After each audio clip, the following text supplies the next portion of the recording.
श्री राम समर्थ। फरवरी 5। आर्तता से नामस्मरण। हम जब सुस्थिति में होते हैं तब नामस्मरण अधिक होता है। जब उसमें कुछ बाधा आ जाती है तो हमारा सारा ध्यान बाधा की ओर ही जाता है। इसका कारण है कि हम नामस्मरण ऊपरी तौर पर करते हैं। श्रद्धा से नामस्मरण करना हमें कठिन लगता है। नामस्मरण करते समय परमात्मा के सिवाय इस दुनिया में हमारा कोई नहीं है, ऐसी श्रद्धा या दृढ़ निश्चय हमारे मन में होना चाहिए।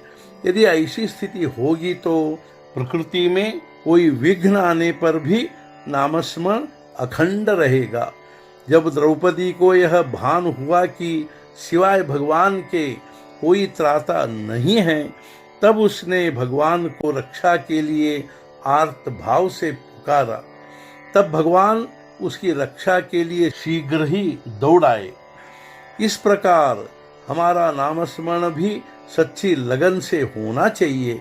जैसे बालक हर हालत में अपनी माँ को ही पुकारता है, माँ के सिवाय और किसी को वह जानता नहीं, वैसे ही हमारा भाव नामस्मरण के बारे में होना चाहिए। हमारा सच्चा आधार कौन है, यह तो संकट समय पर ही सही सही ज्ञात होता है।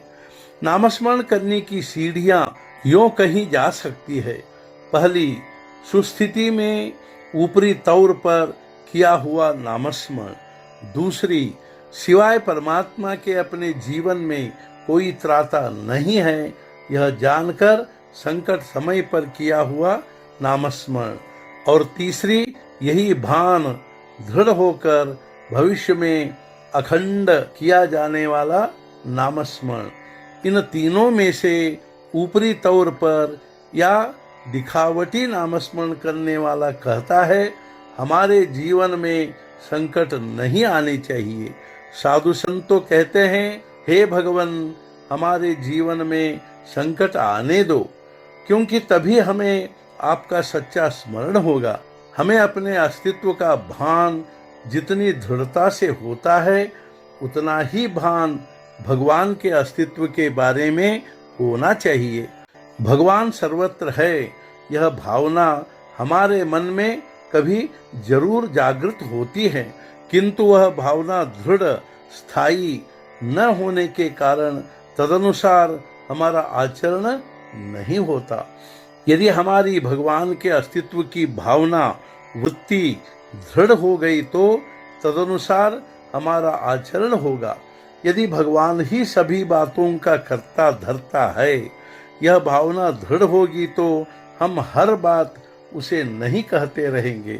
भगवान को सब कुछ समझता है, ऐसी भावना असल में दृढ़ हो गई तो हमारा आचरण भगवान को पसंद होने के ढंग से ही होगा। तड़के उठकर भगवान की मूर्ति चक्षु के सामने लानी चाहिए और प्रार्थना करनी चाहिए और कहना चाहिए, जहाँ और जब तेरा विस्मरण होता है वहाँ मुझे जागृत करो। तेरे सिवाय मेरा न कोई आधार है, न कोई त्राता। यों कहो और प्रणाम करो। आदमी किसी भी प्रकार का क्यों न हो, नामस्मरण से उसे अवश्य संतोष होगा।